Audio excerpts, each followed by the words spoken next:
The dare was Pressy's idea, which meant that when it went wrong, or more precisely, when it went in a direction none of them had planned for, Pressy was the one who had to live with it.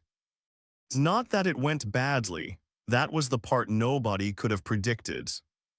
The human worked the morning shift at the Transit Documentation Office on level 12 of the concourse, which was where all arriving and departing passengers had to file clearance forms, and which was therefore one of the most visited locations on Verath Station and also, by unanimous agreement of every species that passed through it, one of the most tedious.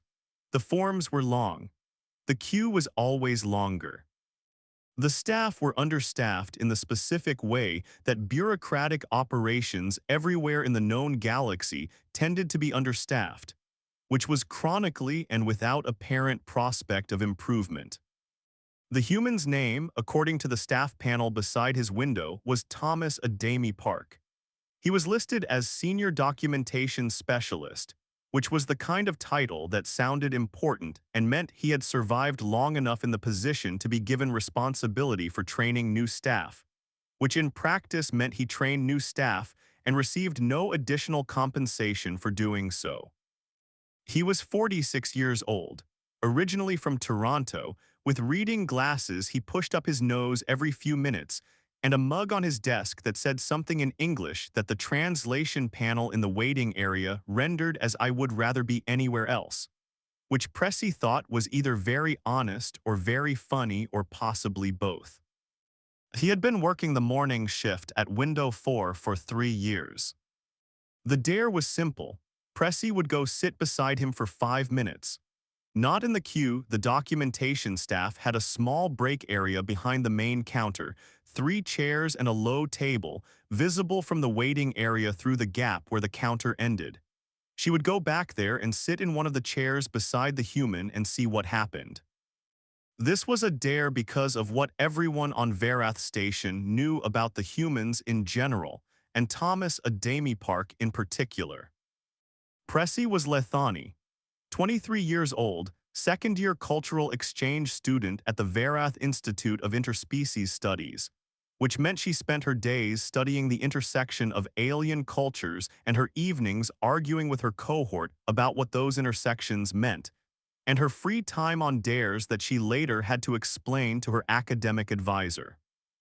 The Lethani were, by the general consensus of most species that interacted with them, an extremely social people.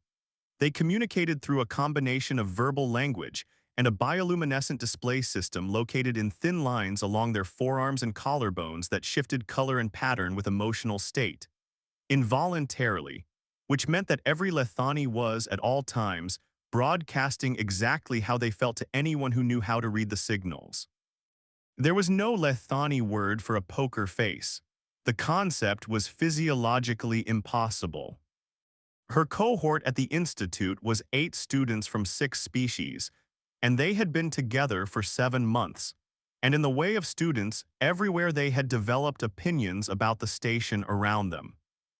Their opinion about the humans on Verath Station had been developing since orientation week, when the cohort advisor, a Tethani woman with 19 years of interspecies education experience, had said something that none of them had fully understood at the time.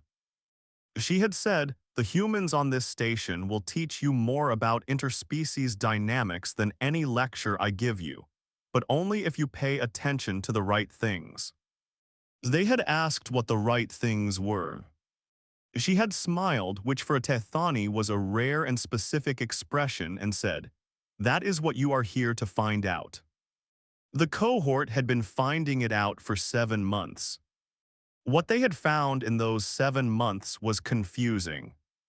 The humans on Verath Station were strange was the word that kept arriving, though none of them could fully justify it.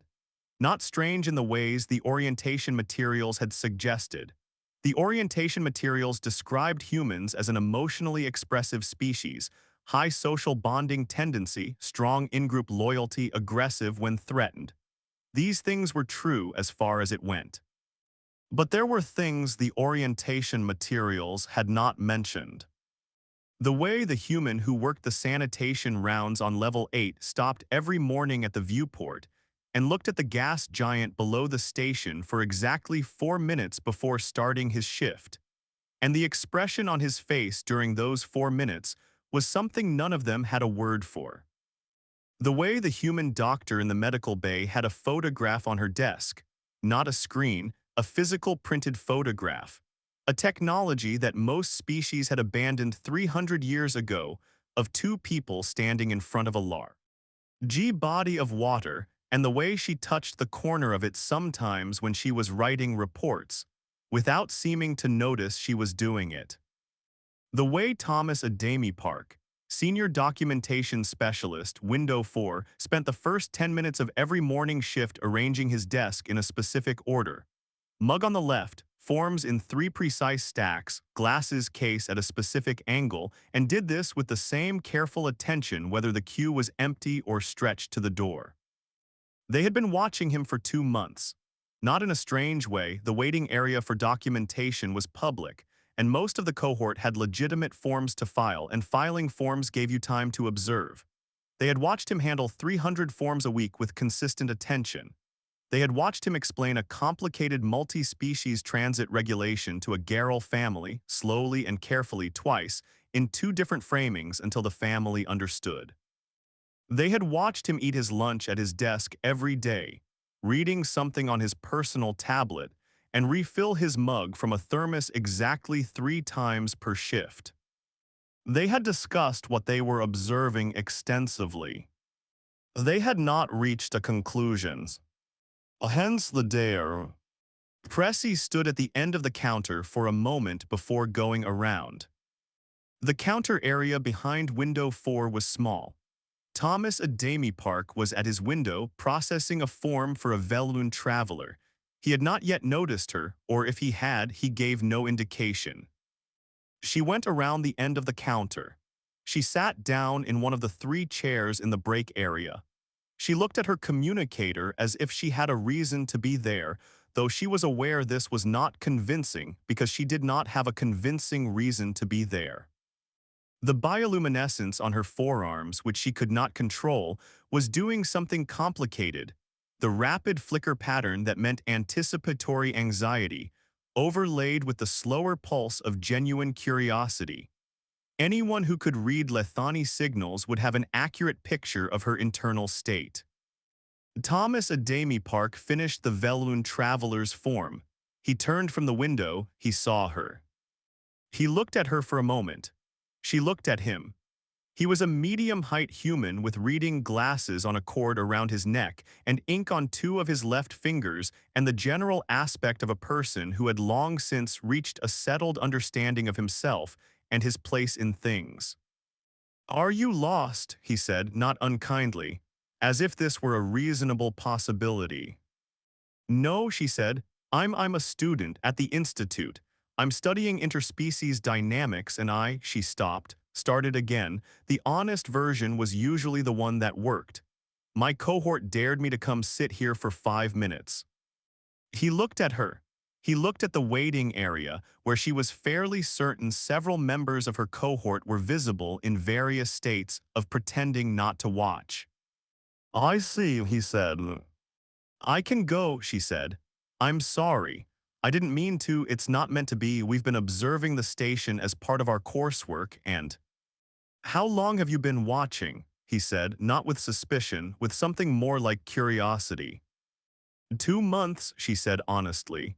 And then, because she had started being honest and it seemed wrong to stop, we've been trying to understand something and we can't figure it out. He sat down in one of the other chairs. The break area held 3 chairs. He took the one across from her rather than the one beside her, which gave them a space between them that felt appropriate and was probably deliberate. He put his mug on the table. "What have you been trying to figure out?" he said. She looked at her hands. The bioluminescence had settled somewhat, the anxiety pattern quieting into plain curiosity, which was easier to be in. "The way you arrange your desk," she said. "Every morning, we've been trying to understand what it means." He looked at her for a moment. Then he looked at his desk through the window gap. "It's the same every day," she continued. We thought at first it was procedural, that the forms needed to be in a specific order for the work. But the order changes sometimes based on what's coming in that day, which means it's not the same for procedural reasons. And then we thought it might be a cultural ritual. Humans have a significant ritual practice across most cultures. But we couldn't find a corresponding entry in any documentation about human desk organization as ritual. She paused. We've been discussing it for 2 months, and we have 4 different theories, and none of them feel right. He was quiet for a moment, then he said, "What are the 4 theories?" She blinked. She had expected him to be amused or dismissive or to answer immediately. She had not expected the question. Prelli, one of my cohort, thinks it's a form of control management. That when the work feels unpredictable, the desk arrangement is the thing you can control, so it feels a stabilizing. That's not wrong, he said. Austin thinks it's memory-related, that humans encode their daily intentions into physical objects, and the arrangement is how you set the day's intentions. Also not entirely wrong, he said. What are the other 2? Death thinks it's habit without meaning, that you do it because you've always done it and the meaning has been consumed by the repetition. That's the most cynical interpretation, he said, not critically. Death is from a species that doesn't have strong ritual practice, she said. He's suspicious of repetition in general. She paused. The 4th theory is mine. Tell me. I think, she said slowly, that you do it because it's yours. Because in a job that processes several hundred strangers every week and a station with 47 species and 11,000 people, the desk is the 1 square meter of the station that belongs specifically to you and that you have specific authority over. And arranging it is how you say, "This is mine. I am here. This is what I am doing today." He was very still. That's the closest, he said quietly. The bioluminescence on her arms shifted, the pattern that meant she had understood something she had been reaching for. She couldn't help it. She never could. What does that mean? He said. He was looking at her arms. Not intrusively, with the same quality of attention he had given the Garrel family explaining the transit regulation.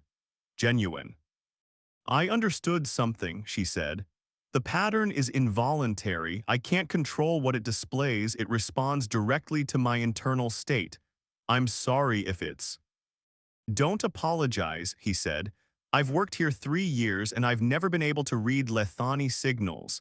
I've looked up the documentation twice, but the practical reading is harder than the description. He looked at her arms, openly curious. What does that one mean, the one it's doing now? She looked down at herself. The slow, warm gold that was currently moving along her forearms, she knew, was the pattern associated with the specific feeling of understanding clicking into place, not excitement, something quieter. The Lethani called it Thesson. There was no galactic standard translation that she had ever found fully satisfying. There is a feeling we have, she said. When you have been trying to understand something for a long time and then you do, it is not the same as being happy. It is more specific than that, like a puzzle fitting. We have a word for it, Thesson. This is what Thesson looks like. He looked at the pattern on her arms. We have something like that, he said. We call it the click when something clicks. He considered. The English word is limited. It doesn't describe the feeling as precisely as yours does. Most translation loses precision, she said. Yes, he said, that's most of the problem actually, most of the problem in interspecies documentation work. He picked up his mug. The forms are designed to transfer information across species, but information is not meaning. The form tells me that a Voss family is traveling with 3 members under dependent age. It doesn't tell me that the reason they're traveling is that the grandmother is dying and they have 6 days to reach her. The form is accurate. The form is also missing everything that matters. Oh, she looked at him. How do you know about the grandmother? She said. Because I asked, he said. I don't ask everyone.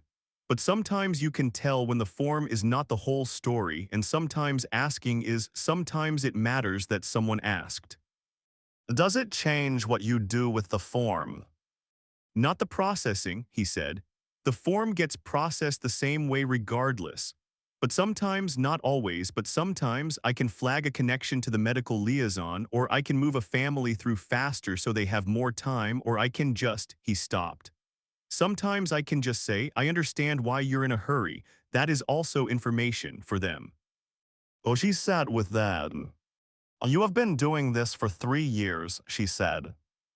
3 years and 4 months, he said. Do you like it? He considered this in the honest way she was coming to recognize as specific to him. I like the work, he said. I am less enthusiastic about the forms themselves, which are poorly designed and have been for the entire time I've been here and will probably continue to be. I have filed 7 improvement recommendations. 3 were acknowledged, 0 were implemented. Well, that sounds frustrating. It is, he said. I've made my peace with the frustration. He looked at his mug. The mug helps. She looked at the mug. I would rather be anywhere else. Is that true, she said. Would you rather be anywhere else? He smiled. She had seen humans smile many times. It was one of the features the orientation materials covered thoroughly, the social signaling function of the human facial expression system. But she had not, she realized, been close enough to need to see the specific variations. This smile was not the one from the documentation. It was smaller and more tired and contained something inside it that she did not have a word for. No, he said, that's why it's funny. The 5 minutes were up. She knew this because her communicator would have sent a soft signal, but she had not felt it because she had not been watching the time. She did not move. Can I ask you something else? She said. You can ask me anything, he said. I'm on break for another 8 minutes. She came back the next day. Not on a dare. Pressy had no need for dares in this direction. She had texted her cohort in the waiting area with a single message that said this is different than we thought and left them to interpret it, which they had done with considerable energy for the remainder of the afternoon. She came back because she had told Thomas she was studying interspecies dynamics, and he had said, with the directness she was coming to find clarifying, you should take notes then, not on me specifically, on what happens at window 4 in a given morning. The documentation work is a lens, everything comes through it. Also, she had taken notes. She had sat in the waiting area for 4 hours that afternoon and the following morning with her study tablet, and she had watched window 4 with the specific attention the Institute trained her to use, looking for patterns, for the moments of friction and resolution, for the places where the form diverged from the human truth of the situation. She had seen a Garrel mother with 4 children traveling alone, whose paperwork was missing a required signature from a co-guardian she no longer had. She had watched Thomas work through 3 different alternative documentation pathways until he found one that satisfied the requirement and allowed the family to proceed. The mother had not thanked him. She was too tired to thank him. She had taken the forms and gathered her children and left. Thomas had turned back to his desk and made a note in his log and called the next person. She had seen an elderly Senari man whose transit permit had a clerical error that made it technically invalid. The error was minor and obvious and clearly not the man's fault. The error also, under strict interpretation of the regulations, required a full reapplication that would take 6 days. She had watched Thomas look at the permit for a long moment and then look at the elderly man and then access a secondary documentation pathway that she had not known existed, and that from his brief explanation to the man appeared to be a provision for clerical error correction that bypassed the reapplication process. He had had to make 3 calls to verify it was applicable. The whole thing took 40 minutes. The queue had backed up. Thomas had worked through the backup with the same pace he always maintained, unhurried, without apology for the wait. She had seen a young Voss couple whose paperwork was perfect, and whose transit was completely routine, and who Thomas had processed in under 4 minutes. but during those 4 minutes had said something to them that made the female of the pair make a sound that the translation panel identified as laughter. She had written 6 pages of notes. She brought them to Thomas the next morning on his break. He read them. She had not expected him to actually read them. She had thought she would describe what she had observed and ask for his perspective. He read them carefully, in the way he read his personal tablet at lunch, with the same quality of attention he gave the forms. When he finished, he put the tablet down and said, "The Voss couple, you wrote that you couldn't identify what I said that made her laugh." "The translation panel didn't catch it," she said. "It was too quiet." "I told them the forms they'd completed were the neatest forms I'd processed that week," he said, which was true. "And I told them that in my experience, people who complete forms neatly tend to be people who pay attention to things that matter, and that I hoped their transit went well." She looked at him. Is that a true thing to say, about neat forms and paying attention?"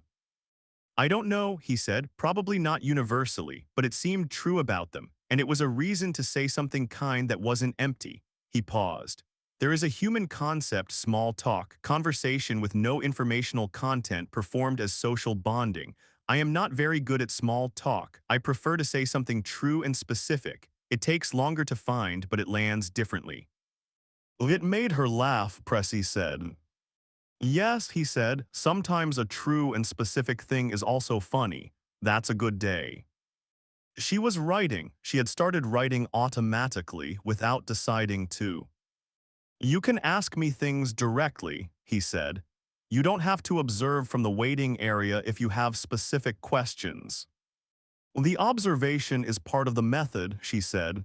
"If I as you what you do, you tell me what you think you do. If I watch you do it, I see what you actually do. They're not always the same." He was quiet for a moment. "That's a good method," he said. "It's the Institute's method," she said, "but I think it's a good one." "What's the discrepancy," he said, "between what I think I do and what I actually do?" She looked at her notes. "You think you process forms," she said. "What you actually do is find the pathway that lets the person in front of you get to where they need to be. The forms are the mechanism. The pathway is the work." He looked at her with an expression she was getting better at reading, not the smile from the documentation, not the smaller, tired one she had seen on the first day. Something more open than either. 3 years," he said. "Nobody has said it that way before." "Has anyone watched for 4 hours and written 6 pages before?" she said. "Not that I'm aware of," he said. The bioluminescence on her arms was doing the Thesson pattern again. She had stopped apologizing for it. She told her cohort about the conversations. She told them with more precision than she usually brought to cohort discussions, because she wanted them to understand what she was understanding.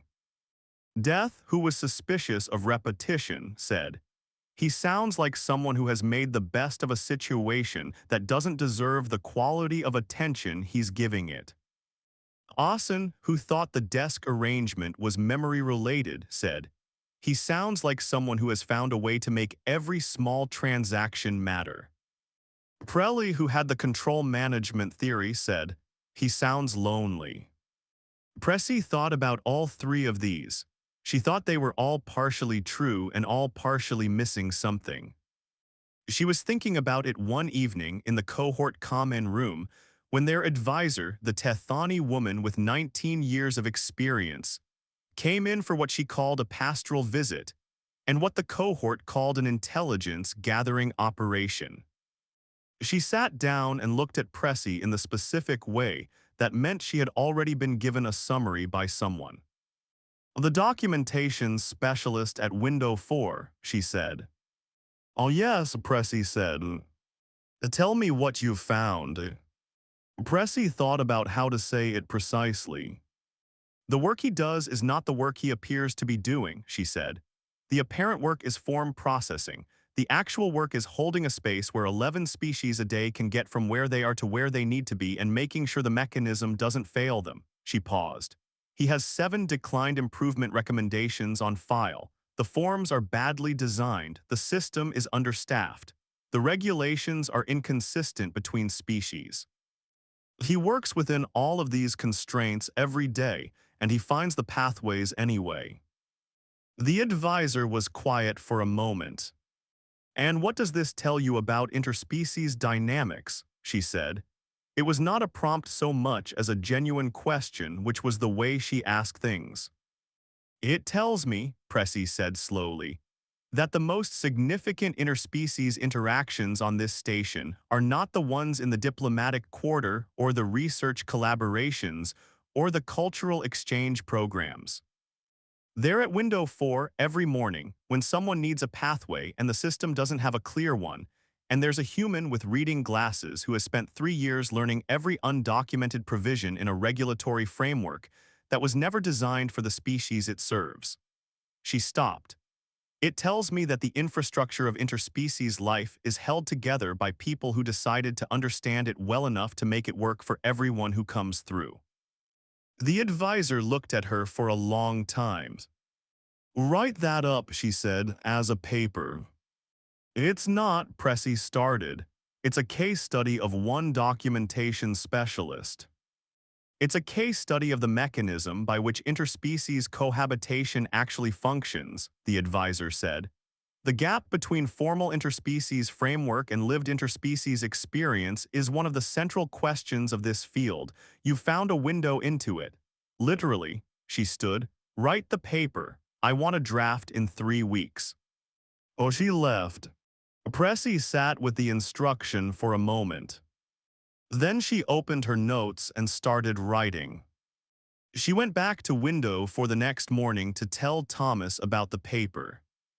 He was arranging his desk when she arrived, mug left, forms in 3 stacks, glasses case angled, and he looked up when she came around the counter and sat in her chair, which she had started thinking of as her chair, which was probably presumptuous. She told him about the paper. She told him honestly, which she had found was the only register that worked between them. He listened. He made a small adjustment to one of the form stacks. "What's the central argument?" he said. "That the formal interspecies framework is insufficient on its own, and that what makes it function is the layer of human, of individual interpretation and relationship building that happens in the gaps." She paused. "I'm using human in the species-specific sense. I'm arguing that Thomas Adami Park is the case study, not that humans in general are the variable." "I might be a bad case study," he said.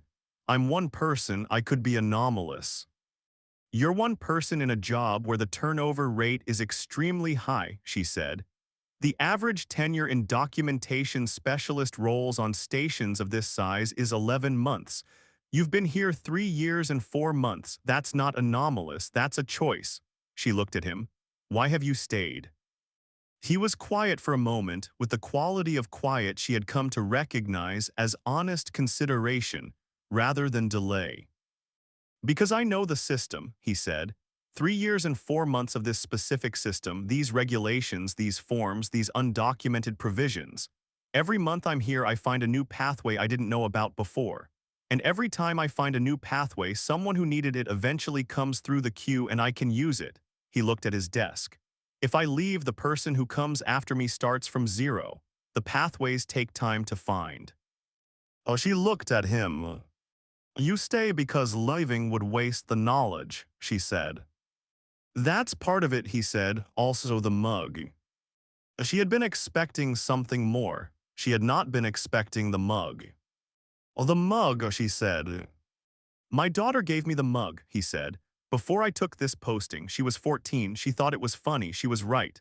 He touched the handle. "She is 18 now, she is studying materials engineering at a university in Seoul. She sends me messages 3 times a week and I send her messages 3 times a week, and sometimes we talk about her coursework and sometimes we talk about what I saw at the window that day." He looked at the mug. "She has never met an alien." I send her things from the window, and she tells me what they make her think about. It is, it has become one of the better parts of the job. The bioluminescence on Pressy's arms shifted in a way she recognized before she could name it, a slow, warm pattern that was not Thesson this time. Something broader than understanding. Something more like the feeling of seeing a whole shape you had only had pieces of before. What does that look like? Thomas said. He had started asking, she had started telling him. There is a Lethani concept, she said. We don't have a single word for it. We have a phrase, Velanthosoren. It means the moment when the scattered things become a picture. She looked at her arms. This is that. Well, the scattered things, he said. The mug, she said, your daughter, the Voss couple and the neat forms, the Senari man and the 40 minutes. 7 declined recommendations, 3 years and 4 months. She looked at him. The reason you stay is not one reason, it is all of them, and they make a picture. He was very still. Oh yes, he said, that's right. Humans are not usually described this way, she said. In the orientation materials, they are described as, I don't mean this negatively, as practical, goal-oriented, focused on outcome. Well, some of us are, he said. You are also practical and goal-oriented, she said. But the goal is not what the orientation materials suggest. The orientation materials describe human goals as advancement, resource acquisition, social status. She paused. Your goal is to make sure the system works for everyone who comes through it. That is not in the orientation materials. No, he said. Well, why not? He thought about this. The queue was beginning to build at his window, the morning rush was starting, the flow of Verath Station's daily life pressing through the documentation requirement. Because it's not dramatic enough, he said, the orientation materials are trying to describe a species. Dramatic generalization is necessary for description, but the actual thing is it's always more specific and more ordinary than the description. He stood up, he put on his glasses, he turned to look at the queue beginning at his window. The ordinary is not interesting to describe, but it's where most people actually live. He went back to his window. She watched him work for an hour before she left to go to her morning lecture. She watched him process an Orion Transit application with a complicated multi-visa requirement. She watched him help a Geralt child who had been separated from her parents find the right terminal to reach them. She watched him take his first thermos refill at exactly the time she had noted in her observations. She wrote 4 more pages of notes. The paper took 5 weeks, not 3. The advisor did not complain about the delay. She read the draft and sent it back with extensive notes in the margins, which was the Tethani equivalent of saying that the core argument was strong and the evidence needed sharpening, which was the most positive feed. Back she gave. Pressy sharpened the evidence. She went back to window for 6 more times. She conducted formal observation sessions and informal conversations, which had by now become a thing that Thomas Adami Park had apparently made room for in his mornings in the same way he made room for his thermos refills, not scheduled, but expected, part of the rhythm. She brought him, on the 4th return visit, a text on Lethani bioluminescent communication that she had written for a first-year seminar. She left it on the break table with a note that said, "So you can read the signals, more accurate than the documentation." He read it overnight, and the next morning he said, "The signal you were showing when I told you about my daughter." Velanthosoren, she said. The scattered things becoming a picture, he said. Yes, I understand that one now. You have an equivalent, she said. You've described it before without the word. Well, he thought about it. Perspective, he said, when things finally make sense in context. He considered, it's a weaker word, it doesn't have the visual quality yours has, the sense of things assembling. Borrow mine, she said. Well, he looked at her. Languages should borrow from each other, she said. That's what my advisor says. that when a concept exists in one language without a good equivalent in another, the correct response is not approximation, it's adoption. Velanthasaran, he said.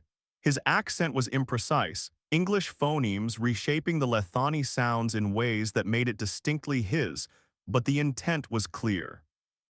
Close enough, she said.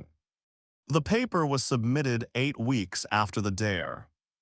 It was titled The Documentation Window as Interspecies Interface, a case study in informal gap bridging in multi-species transit infrastructure. The abstract described its subject as an examination of the mechanisms by which formal interspecies regulatory frameworks are made functional through individual acts of sustained attention, accumulated expertise, and what this paper argues is best understood as vocational loyalty, the commitment to a role not because of its status or rewards, but because the accumulated knowledge within it is irreplaceable and the people who need it are always arriving. The case study subject was listed as Thomas Adami Park, Senior Documentation Specialist, Window 4, Level 12, Verath Station. 3 years, 7 months in role. The paper received the highest mark in the cohort's year. The advisor sent it to the Journal of Applied Interspecies Dynamics. It was accepted for publication 4 months later. Pressy told Thomas about the acceptance on a Tuesday morning. She came around the counter and sat in her chair and told him. He was quiet for a moment. You listed me by name, he said. With your permission, she said, which you gave when I asked in week 6. I remember, he said, he picked up his mug. My daughter will read this. I sent her a copy already, Pressy said, through the contact information you gave me. He looked at her. She sent me a message, he said. Last night, she said, he stopped. His voice had changed in a way she recognized from the documentation on human emotional response, the specific acoustic shift associated with a feeling running too large for the container of the sentence. She said she finally understood why I stayed. The bioluminescence on Pressy's arms was doing something she had not seen it do before. She looked at it, gold but deeper than Thesson, and with a quality of steadiness that felt different from the assembling pattern. Something that had assembled and then settled. Something that was simply present. She did not have a word for it, she would think about what to call it. She would ask Thomas. She had learned that when she was looking for the right word for something, it helped to have a conversation about it. He was good at finding words for things she could not quite name. I should file this formally, she said, the publication for the station record. That would go through documentation, he said. Yes, she said, I'll need a form. He smiled, the tired small one that had something inside it. She could read it now, she had read enough of them to know that what it contained was not sadness, as she had initially assessed, but something more like a long and considered peace with where he was. Window 4, he said, when you're ready. She stood up, she straightened her jacket. The bioluminescence along her arms and collarbones was still doing the thing she did not have a word for, steady and warm, the color of something settled. She went around the counter, she joined the queue, she waited for window 4. 6 months later, when her exchange year ended and she prepared to return to Lethani space to complete her degree, she went to say goodbye. She had thought about this. She had thought about what to bring, what to say, how to say it across the species gap that her year on Verath Station had taught her was both real and smaller than the orientation materials suggested. She brought him a Lethani text on the physiology of bioluminescent communication, not the first-year seminar one, but the comprehensive research edition, which contained documentation on 47 patterns and their associated internal states, including several that had no galactic standard equivalent. He had asked her in month 3 whether the pattern she showed sometimes when they were talking, the one she still had not named, was in the reference texts. It was not in the first-year seminar text. It was in this one, She had found it in week 11 under the classification for states that arose specifically from sustained cross-species connection. The Lethani word for it was long and she had practiced it. She set the book on the break table. She put a note inside the front cover with the Lethani word and its description, which the researchers had defined as the state of bioluminescent stability that arises when an individual has found, in another person of a different species, a point of genuine recognition, not sameness but resonance. The light that means, you are different from me and I understand you anyway, and this is one of the better things. Below the definition, she had written, in English that she had looked up very carefully, window 4, 3 years, 8 months, one of the better things. He read the note. He was quiet for long enough that she watched him carefully, reading all the signals she now had vocabulary for. The expression on his face was not in the orientation materials. She thought she knew what it was anyway. Safe travels, he said. I'll send the second paper, she said. When it's done, it's going to be about the bioluminescent pattern I kept showing that I didn't have a word for. You found the word, he said. You'll have the reference text now, she said. You can look it up. She picked up her bag. I annotated the page. She left. She did not look back because the Lethani considered looking back in departure to be an expression of doubt, a signal that you were not certain you were doing the right thing. She was certain. She had been certain since she found the word. The bioluminescence along her arms and collarbones was steady and warm all the way to the departure gate. It was still doing it when she boarded the transit ship. She let it. Thank you for sitting with this one. I know it's quieter than some. No crisis, no countdown, no red lights.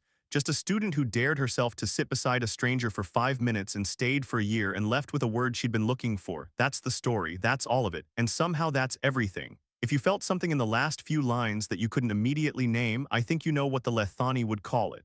Subscribe if you want more. Leave a comment. Tell me which moment you'll carry with you. Until next time, find your window 4. Stay longer than you planned.